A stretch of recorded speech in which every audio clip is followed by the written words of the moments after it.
would certainly be necessary. But it was about getting the experience and going to the right places and following on and keeping your eyes and ears open.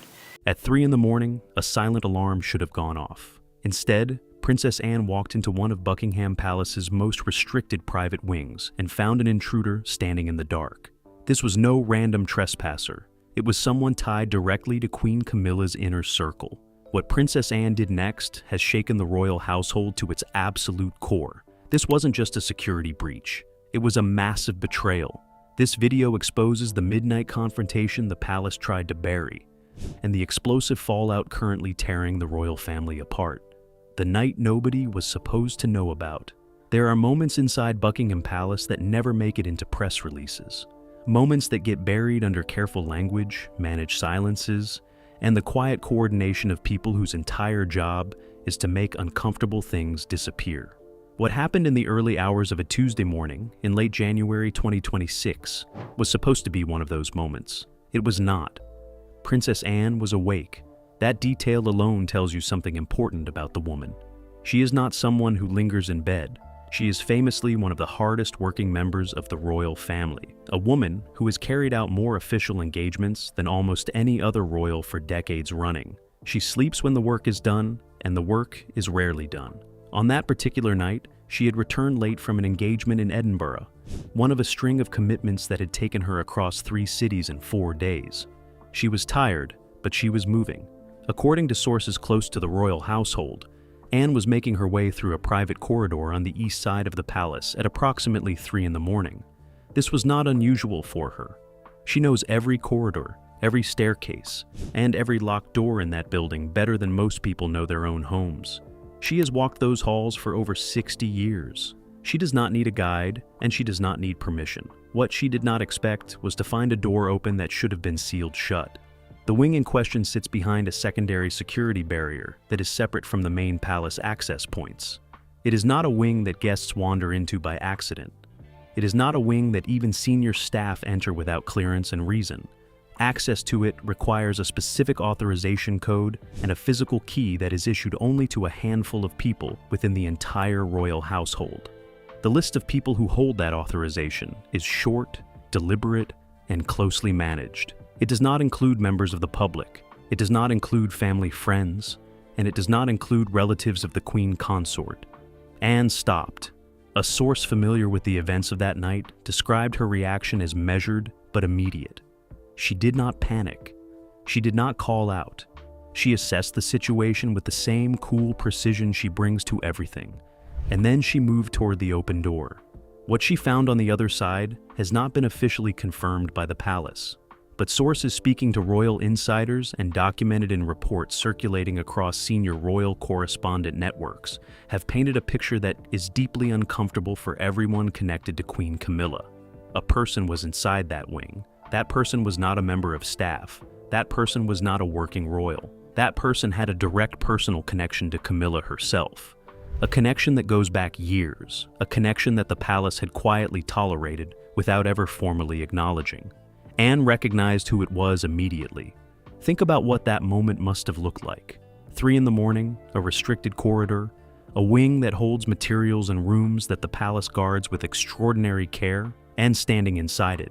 Someone who should have been nowhere near that part of the building. Someone whose presence there raised questions that could not be answered with a simple explanation or a polite apology. Anne did not raise her voice. People who know her well say she rarely does. The most frightening version of Princess Anne is not the angry one. It is the quiet one, the one who looks at you with complete stillness and asks, in the most measured tone imaginable, exactly what you think you are doing here. That is the version that appeared in that corridor at 3 in the morning. Within the hour, 2 senior members of palace security had been notified. By dawn, the head of household operations had been briefed. By mid-morning, a security review had been formally requested. All of this happened before a single word leaked to the press. The palace moved quickly, as it always does when something threatens the carefully maintained surface of institutional calm. But this time, the speed of the response only made the questions louder, because here is what the palace could not easily explain away. The restricted wing had not been broken into.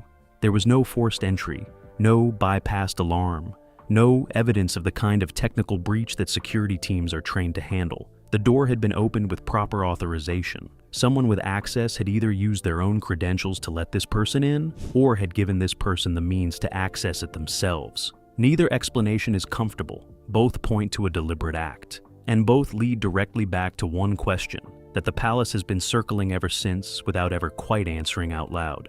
Who gave them access and why?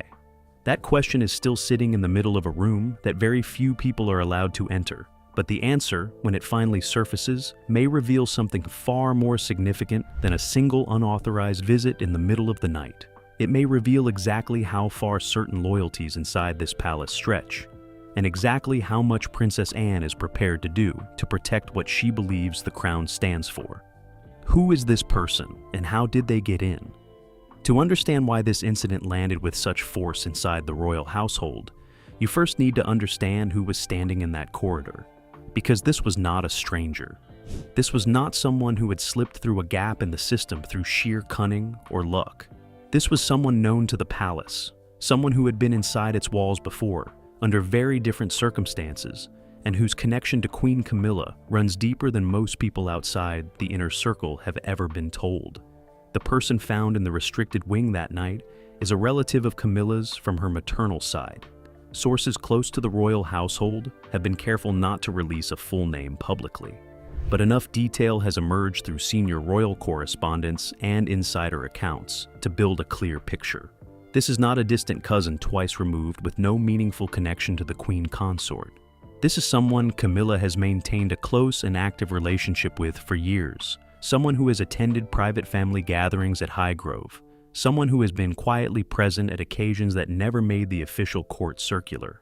The relationship between Camilla and this relative has always existed in that particular gray zone that the palace manages with practiced discretion, close enough to matter personally, far enough from official royal life to avoid public scrutiny. For years, that arrangement worked smoothly. Nobody asked too many questions. Nobody looked too closely.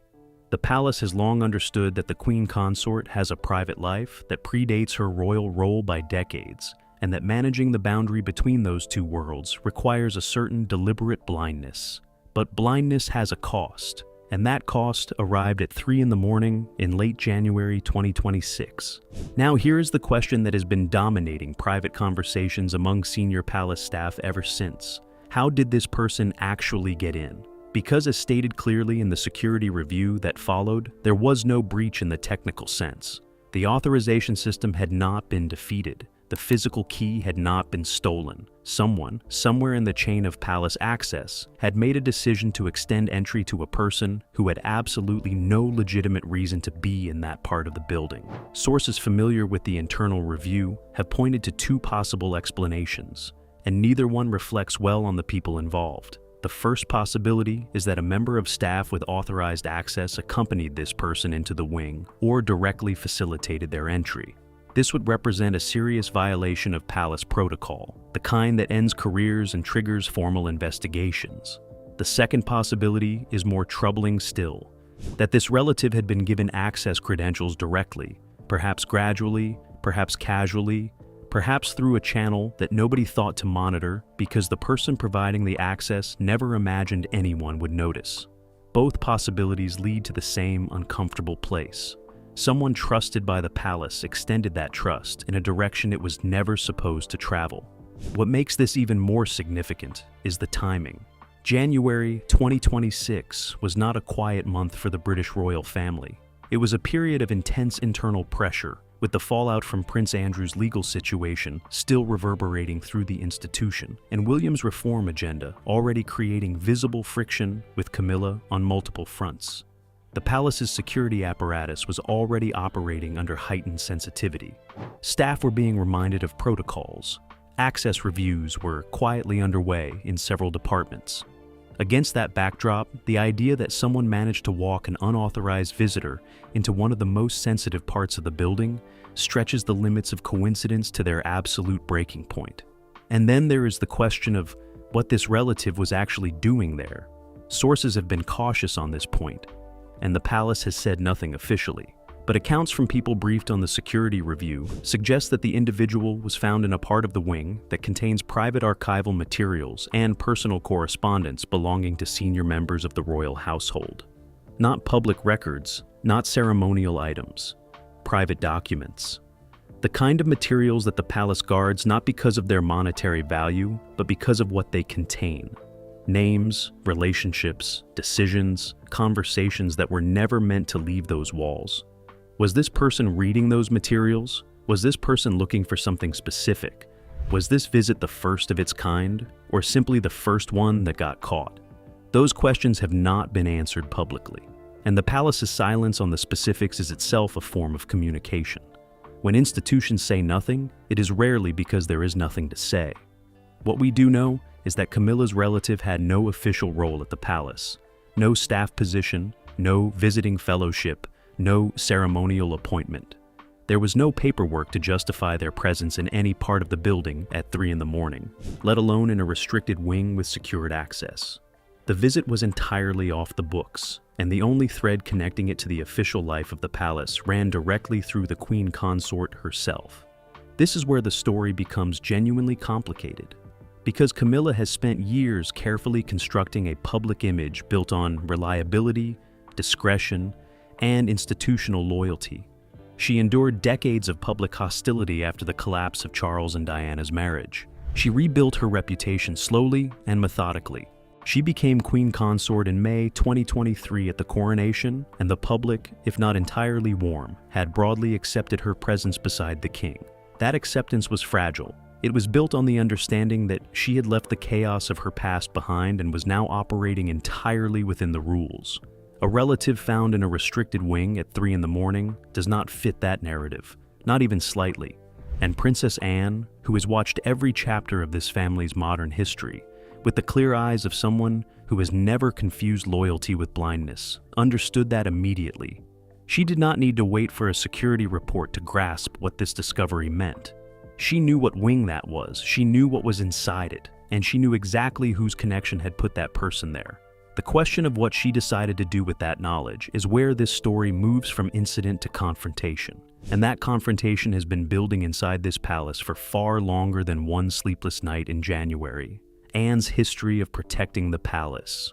To understand why Princess Anne responded to that corridor discovery with such swift and uncompromising force, you have to understand who Anne actually is inside this institution. Not the public version, not the woman in the photographs at official engagements, but the Anne that the royal family itself knows. The one they call when something goes wrong, the one who does not flinch, does not negotiate, and does not allow sentiment to cloud her judgment when the crown is at stake. She was born on August 15, 1950, the second child of Queen Elizabeth II and Prince Philip. She grew up inside the most scrutinized household in the world and emerged from it with something that not all of her siblings managed to carry intact: a genuine, deeply held belief that the institution matters more than the individual, more than personal comfort, more than family peace, and more than the temporary embarrassment that comes from doing the hard thing when the easy thing is available. That belief has defined every significant decision she has made in her public life. Anne became a working royal at a time when the role carried real physical demands. She was an Olympic-level equestrian who competed for Great Britain at the 1976 Montreal Games, the only member of the royal family to have participated in the Olympic Games. She trained with the same discipline she brought to everything else, without complaint, without expectation of special treatment, and without the kind of public performance that characterized so many royal appearances of that era. She simply worked. She still does. Her record of official engagements is extraordinary. For many years, running, she has carried out more public duties than any other member of the working royal family, including members who are decades younger. She does not seek credit for this. She does not give interviews about her dedication. She shows up, she does the work, and she leaves. That pattern has made her one of the most respected figures inside the institution, not because she is beloved in the way that William and Catherine are beloved, but because everyone around her knows she can be trusted completely. And trust, inside Buckingham Palace, is the rarest and most valuable currency there is. Anne has used that currency carefully over the years. She has deployed it at moments when the institution needed someone to speak plainly and act decisively, and she has done so without grandstanding or public declaration. When things go wrong inside the royal family, Anne does not call a press conference. She closes a door, sits across a table, and says what needs to be said. Sources who have witnessed her in those moments consistently use the same word to describe the experience: formidable. Her relationship with Queen Camilla has always been correct rather than warm. The distinction matters. Anne is perfectly capable of warmth. She demonstrates it regularly with people she trusts and respects. But correctness is a different thing entirely. It is the posture of someone who has assessed a situation, made a judgment, and decided that professional courtesy is the appropriate register rather than personal affection. Those who know Anne well say she extended correctness to Camilla from the beginning of her relationship with Charles, and that her assessment of the Queen Consort has never fundamentally shifted from that early position. This was not personal hostility. Anne does not operate through hostility. It was something more considered, and in some ways more final. A quiet, settled conclusion about where Camilla's priorities lay, and whether those priorities fully aligned with the institution's needs. Anne has never said this publicly. She has never needed to. The people inside the palace who matter already know. What very few people outside the inner circle know is the extent to which Anne has quietly intervened over the years to protect the palace from decisions and situations that she believed crossed a line. There have been moments, documented in the accounts of former senior staff and referenced obliquely in several royal biographies, where Anne stepped in to address security concerns, staff behavior, and access issues that others in the family preferred to manage through silence. She does not manage through silence, she manages through action.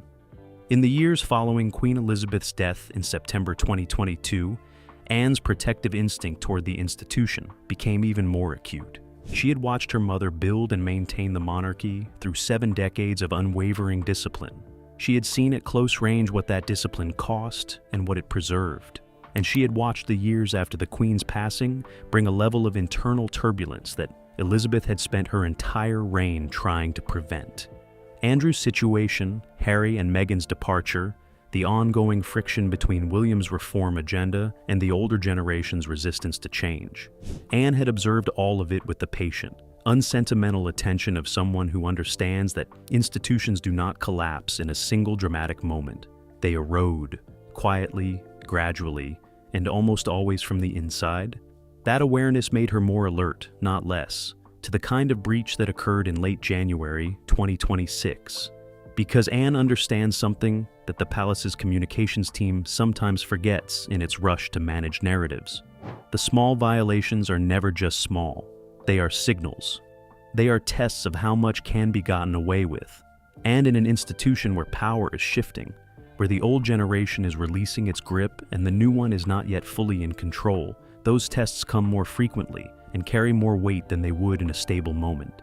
When Anne found that person in the restricted wing, she was not simply responding to a security incident. She was responding to a pattern she had been tracking with characteristic quiet attention for longer than most people inside the palace realized. And she was responding with the full weight of a woman who has spent over 60 years deciding, day after day, that the crown comes first. Sources close to Anne have confirmed that she escalated the incident immediately and without hesitation. She did not seek a private word with Camilla before reporting it. She did not give anyone the opportunity to construct an explanation or manage the framing. She went directly to the security and household operations chain with a precision that told everyone involved exactly how seriously she was taking what she had found. One palace source described the atmosphere in the hours after Anne's report reached senior staff as one of very focused alarm. Not panic, because panic is not something Anne tolerates or produces. But alarm, the kind that comes when people who are paid to keep a building safe realize that something happened on their watch that should not have been possible. Anne has never confirmed or denied the details of that night publicly. She has not spoken to the press, she has made no statement. She has attended her engagements, carried out her duties, and behaved in every outward respect as though nothing has changed. But inside the palace, the people who know her best understand that something did change that night. A line was crossed in a corridor that Anne knows better than almost anyone alive, and Anne does not forget when lines are crossed. The question now is, what exactly was in that wing that made its unauthorized access so serious? Because the answer to that question is the answer to everything else in this story. What was in that wing? There are parts of Buckingham Palace that the public will never see. Not the staterooms that appear in official photographs, not the grand corridors that tourists glimpse on permitted visits. Not even the private apartments where the working royals eat breakfast and take phone calls and live the parts of their lives that never reach a camera. There are spaces inside that building that exist on a completely different level of restriction, rooms and corridors and vaulted storage areas that are known only to a handful of people, that appear on no public floor plan, and that are protected not by ceremony or tradition, but by active, sophisticated, and deeply serious security infrastructure. The wing that Princess Anne found open in the early hours of late January 2026 is one of those spaces. To understand why unauthorized access to it carries such enormous weight, you need to understand what that wing actually contains. And to understand that, you need to understand how the palace thinks about its own history. Because Buckingham Palace is not simply a home or an office or a ceremonial backdrop. It is an archive. It is a living repository of over 3 centuries of institutional memory, private correspondence, personal decision-making, and dynastic calculation. The things stored inside its most restricted areas are not decorative. They are foundational. They are the raw material of the monarchy's past, and in many cases, its present. The wing in question sits in the east section of the palace and has been under heightened restricted access since a quiet internal reclassification that took place in the autumn of 2023. That reclassification followed a comprehensive security review ordered by King Charles shortly after his coronation. One that identified several areas of the palace where access protocols had become, in the language of the review, insufficiently rigorous for the current threat environment. New authorization requirements were implemented, the list of people with legitimate access was significantly reduced, and the materials housed within it were subjected to a new cataloging and protection protocol. What those materials include has been pieced together from accounts provided by former palace archivists, senior household staff, and royal correspondents with long-standing access to institutional sources. The picture that emerges is striking. The wing contains personal correspondence belonging to the late Queen Elizabeth II that has not been made public and is not scheduled for public release for several decades. These are not formal state papers, which are governed by separate legal frameworks and eventually pass into the National Archives. These are private letters. Letters written and received across 7 decades of reign, covering relationships, decisions, and private assessments of individuals and situations that the palace has determined require long-term protection. The names contained in some of this correspondence include sitting politicians, foreign heads of state, and members of the royal family itself. It also contains documentation related to internal royal family decisions made during some of the most turbulent periods of the modern monarchy. The 1980s and 1990s were decades that tested the institution in ways that produced paperwork, formal and informal, that the palace has never chosen to make public. Decisions about how to manage Andrew's early controversies. Internal assessments of the state of Charles and Diana's marriage before the separation became public. Private communications related to Diana's own attempts to shape her public narrative during that period. These materials exist, they are stored, and they are stored in that wing. There is more. The wing also houses what palace archivists describe as the sovereign's personal covenant files. These are documents that monarchs have historically used to record private intentions, personal directives, and binding wishes that sit outside the formal machinery of royal wills and state succession. Queen Elizabeth used this mechanism on multiple occasions during her reign to record decisions she wanted protected from the ordinary channels of institutional administration. Some of those documents have already been activated, their instructions carried out through the transfers of property and authority that have reshaped the royal landscape since her death. Others remain sealed, their contents unknown to everyone except the small number of senior legal advisors who were present when they were created. Think carefully about what that means. Inside that restricted wing, there are documents that could materially affect the distribution of royal assets, the allocation of titles, and the formal record of the late Queen's private intentions. Documents that have not yet been activated. Documents whose contents are not publicly known. Documents that the right person, with the right knowledge and the right motivation, might find extremely valuable to examine before their official moment of disclosure arrives.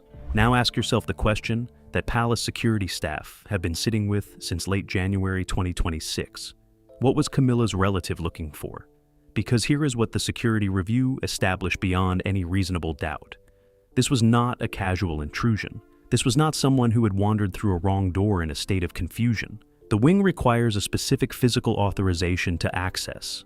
Getting inside it in the middle of the night, without being stopped, without triggering an immediate alarm response, required either a deliberate circumvention of the access system or the direct assistance of someone who legitimately belonged there.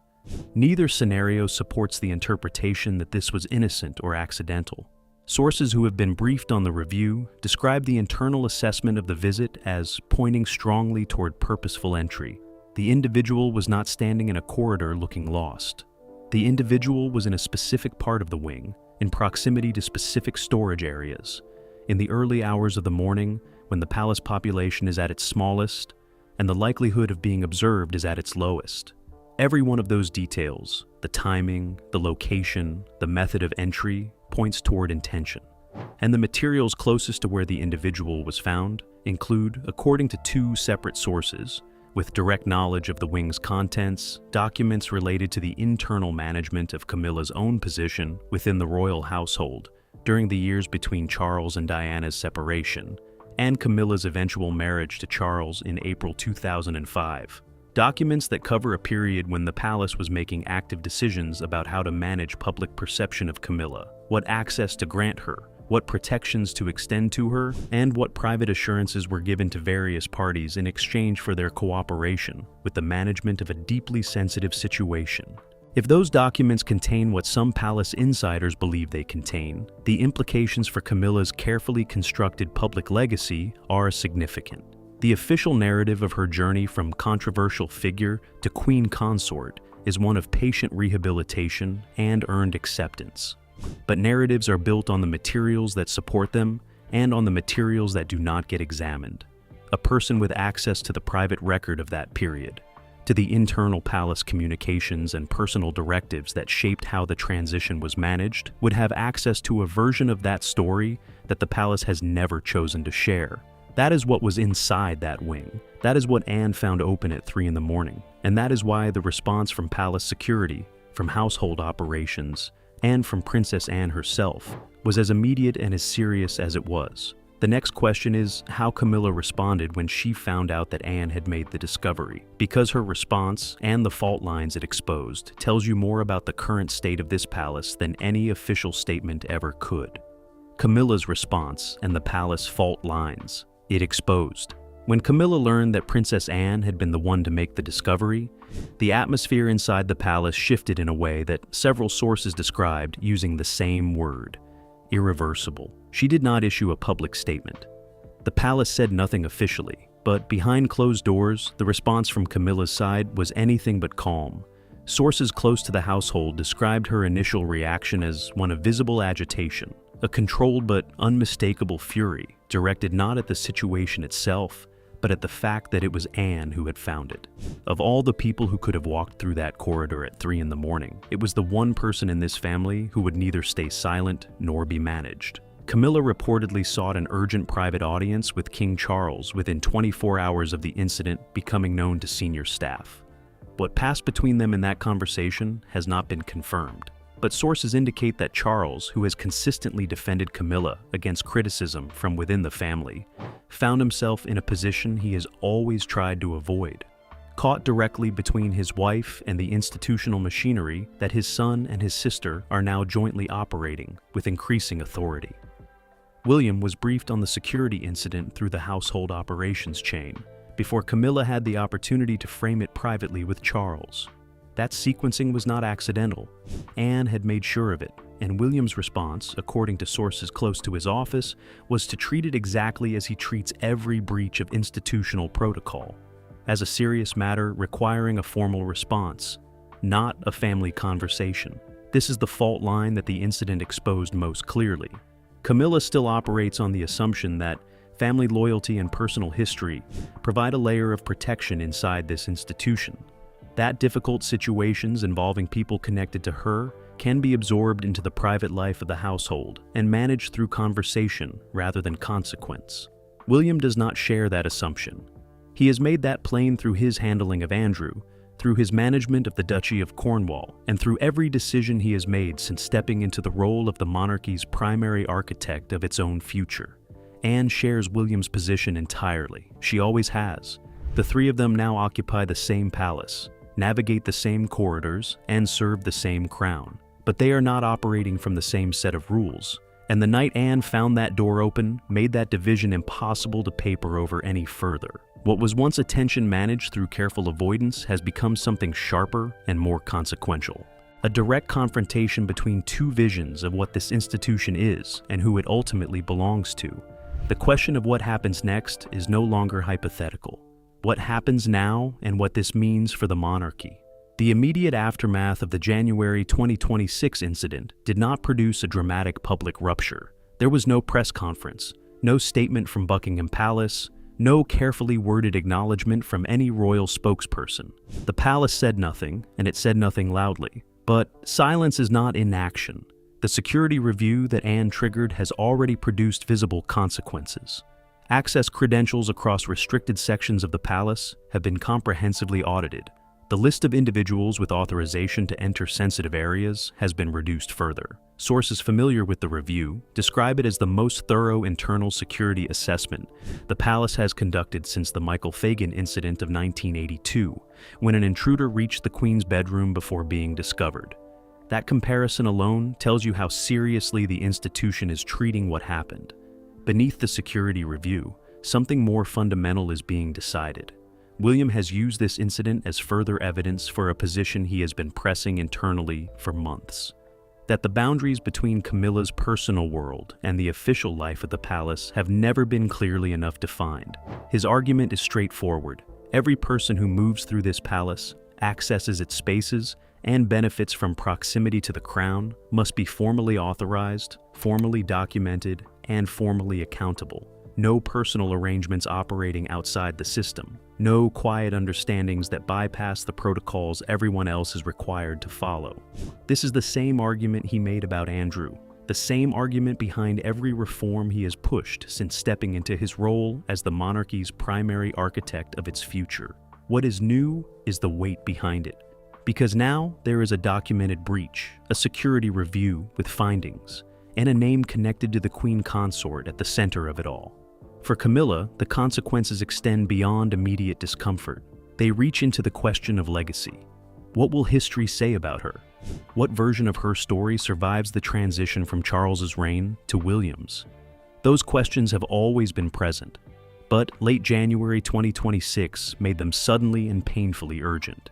The incident has handed William and Anne a documented example of exactly the boundary violation that William's reform agenda exists to prevent. It is now part of the institutional record. It cannot be undone. Anne has said nothing publicly. She has attended her engagements, carried out her duties, and maintained complete silence with the press. But her actions on that night spoke with a clarity that no statement could improve upon. She reported immediately. She escalated correctly. She ensured William was informed before anyone could manage the narrative in a more convenient direction. Queen Elizabeth spent 70 years building an institution designed to outlast individual failings and personal ambitions. Anne learned at her table. And on a Tuesday morning in late January 2026, in a restricted wing that someone had decided the rules did not apply to, she proved it completely. Princess Anne found that door open, and she did not look away. She acted. That single decision has changed the balance of power inside Buckingham Palace in ways that will take years to fully understand.